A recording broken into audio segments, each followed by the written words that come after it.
ditandai dengan YD, pengeluaran atau konsumsi ditandai dengan C, dan saving ditandai dengan S. YD, C, dan S. YD pendapatan, C konsumsi, S tabungan atau saving. Definisi kecondongan mengkonsumsi. Konsep kecondongan mengkonsumsi perlu dibedakan menjadi dua pengertian, yakni kecenderungan mengkonsumsi marginal dan kecenderungan mengkonsumsi rata-rata. Hal ini secara ringkas dirangkumkan dalam sebuah rumus. Marginal propensity to consume sama dengan delta C dibagi dengan delta YD. Artinya, kecondongan mengkonsumsi marginal dinyatakan sebagai MPC yang berasal dari bahasa Inggris, yakni marginal propensity to consume. Dapat didefinisikan sebagai perbandingan antara pertambahan konsumsi atau delta C yang dilakukan dengan pertambahan pendapatan disposable atau delta YD yang diperoleh nilai MPC. Dapat dihitung dengan menggunakan formula marginal propensity to consume yang disingkat dengan MPC sama dengan delta C dibagi dengan delta YD. Oke ya, tadi pendapatan YD, konsumsi C, dan sekarang ada pertambahan baru, kecondongan mengkonsumsi, disingkat dengan marginal propensity to consume. Maka marginal propensity to consume ini disingkat menjadi MPC. Marginal propensity to consume sama dengan delta C dibagi dengan delta YD.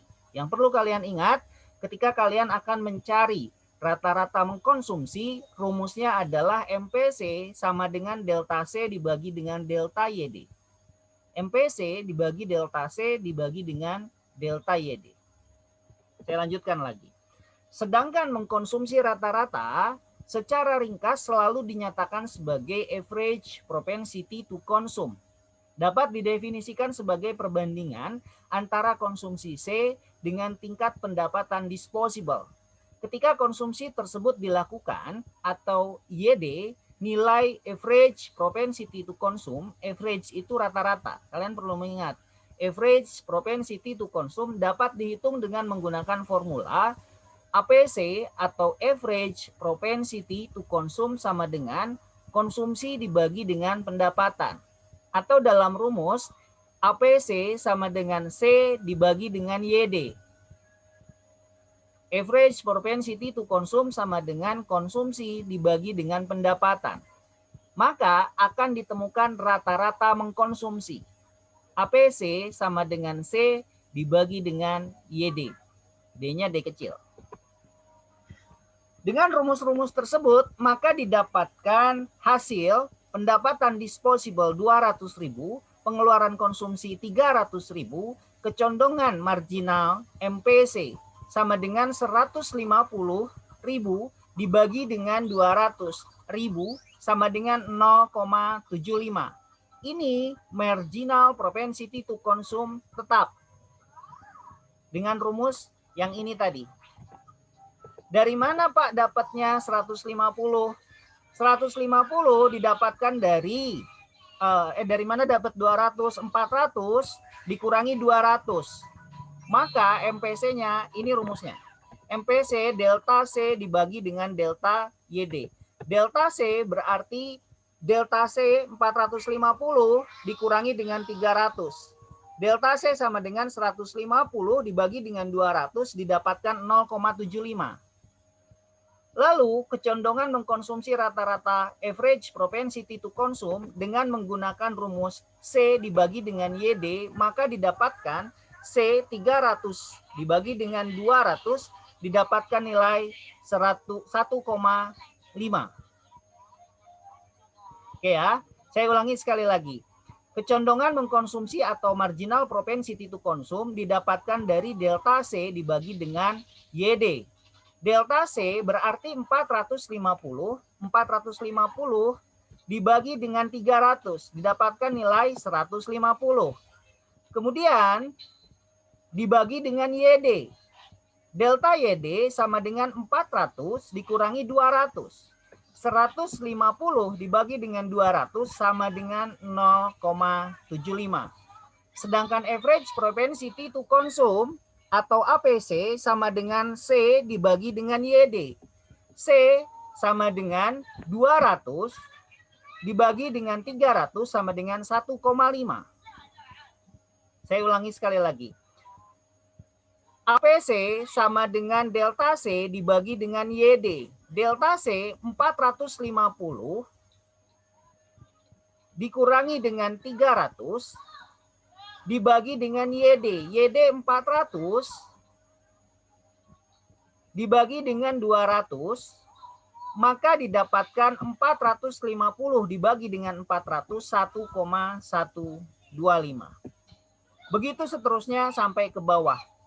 Yang perlu kalian ingat adalah rumus-rumus ini. Ketika ditandai dengan delta, berarti dari bawah naik ke atas. Angka ini naik ke sini, angka ini naik ke sini. Begitu seterusnya. Ketika kita menemukan ada tanda delta. Marginal propensity to consume atau kecondongan mengkonsumsi marginal dalam contoh tabel di atas digambarkan disposable dalam kolom 1. Selalu bertambah sebanyak 200.000. Misalnya 400.000 menjadi 600.000 dan ini mengakibatkan konsumsi yang ditunjukkan dalam kolom 2 juga senantiasa bertambah sebanyak Rp150.000. Dari Rp450.000 menjadi Rp600.000, maka marginal propensity to consume yang ditunjukkan dalam kolom 3 adalah 0,75. Dibuktikan dalam perhitungan sebagai berikut. MPC sama dengan delta C dibagi dengan delta YD. Delta C sama dengan Rp150.000. Delta YD sama dengan Rp200.000. Maka didapatkan angka 0,75. Ini penjelasan yang tadi saya jelaskan, tapi saya tuliskan dalam bentuk PPT.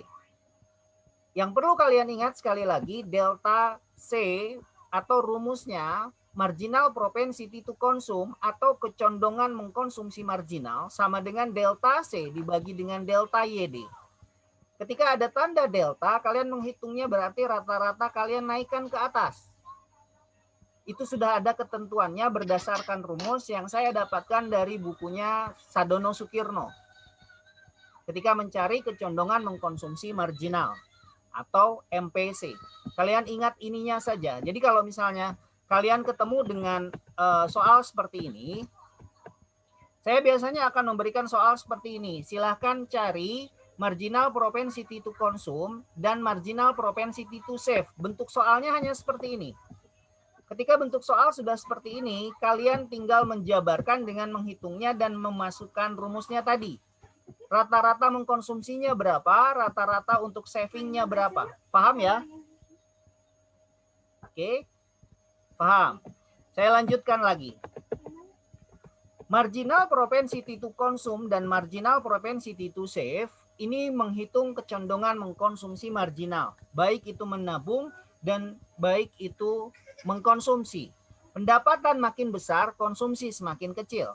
Apabila pendapatan disposable bertambah 200.000 menjadi 400.000 dan konsumsi naik 300.000 menjadi 460.000 pada perubahan pendapatan dan konsumsi ini, maka marginal propensity to consume adalah 0,8. Didapatkan dari delta C dibagi dengan delta YD. Di mana delta C 460.000 dikurangi dengan 300.000 dibagi dengan 400.000 dikurangi 200.000. Tabelnya yang ini. Tabelnya yang ini ya. Ini delta C 450 dikurangi 300.000. Paham ya? Didapatkan 0,75. Saya lanjutkan lagi. Apabila pendapatan disposable bertambah 400.000 menjadi 600.000, konsumsi bertambah menjadi 610.000. Maka marginal propensity to consume sama dengan delta C dibagi dengan delta YD, 610.000 dikurangi 460.000 dibagi 600.000 dikurangi 400.000 sama dengan 0,75. Apabila pendapatan disposable bertambah 600.000 menjadi 800.000, konsumsi bertambah dari 610.000 menjadi 750.000. maka marginal propensity to consume sama dengan delta C dibagi dengan delta YD. 750.000 dikurangi 610.000 dibagi 800.000 dikurangi 600.000, maka didapatkan marginal propensity to consume atau rata-rata konsumsinya 0,70. Sampai di sini ada yang ingin ditanyakan dulu? Kecepatan atau sudah cukup? Nanti tugas kalian boleh berlatih dari tabel yang pertama tadi. Kalian masukkan rumus. Saya menanyakan berapa rata-rata konsumsi, berapa rata-rata menabung. Dari tabel yang ini. Sambil dicatat saja, silakan tugasnya dicatat di kertas selembar. Silakan hitung. Sudah? Silahkan hitung rata-rata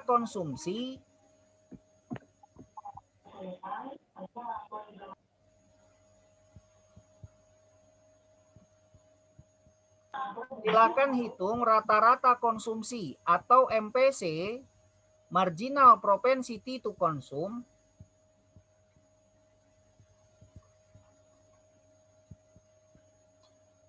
dan APC, average propensity to consume,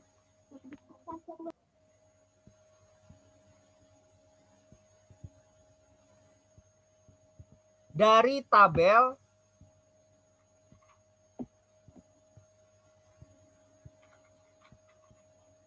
yang ada dalam PowerPoint slide ke-7.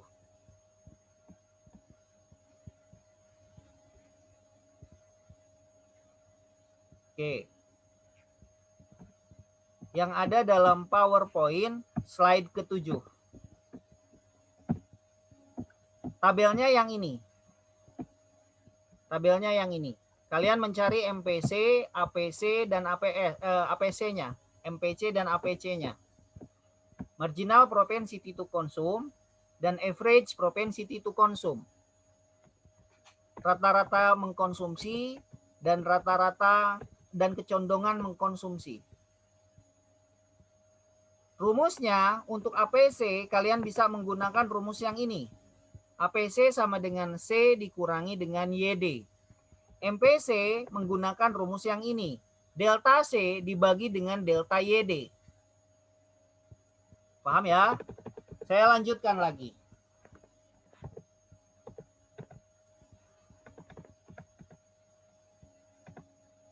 Setelah didapatkan besar konsumsi semakin kecil, maka kita akan menghitung kecondongan mengkonsumsi rata-rata atau APC.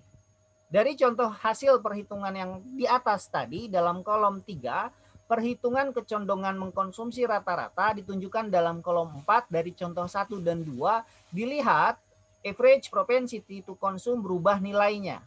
Dan nilainya semakin lama semakin rendah. Apabila YD lebih kecil dari C, maka APC lebih besar dari 1.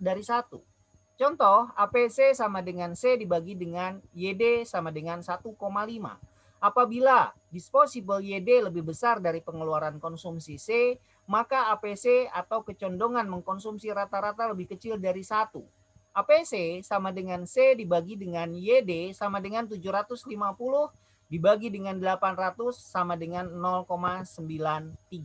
Konsep kecondongan menabung perlu dibedakan menjadi dua istilah, yakni kecondongan menabung marginal dan kecondongan menabung rata-rata. Kecondongan menabung marginal sering disebut dengan MPS. Tapi sebelum masuk ke sini, ini saya akan bahas minggu depan. Kalian dua itu saja dulu, MPC dan APC. Jadi saya tidak akan menambah dulu. APC biar terlalu banyak, jadi kalian jangan terlalu banyak, biar mudah kalian mengingatnya. Dan pertemuan hari ini saya cukupkan sekian dulu.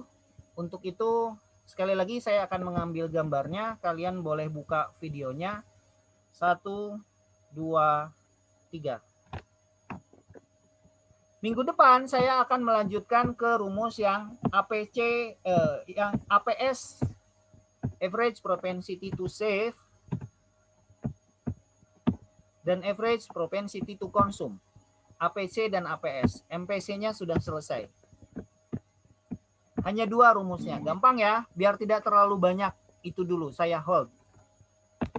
Untuk itu, terima kasih atas perhatiannya. Wabillahi taufik wal hidayah. Wassalamualaikum warahmatullahi wabarakatuh. Mohon maaf apabila ada kekurangan dan kesalahan. Hasil dari fotonya saya akan share di grup. Terima kasih. Sampai jumpa lagi minggu depan. Sama-sama, Bapak. Terima kasih.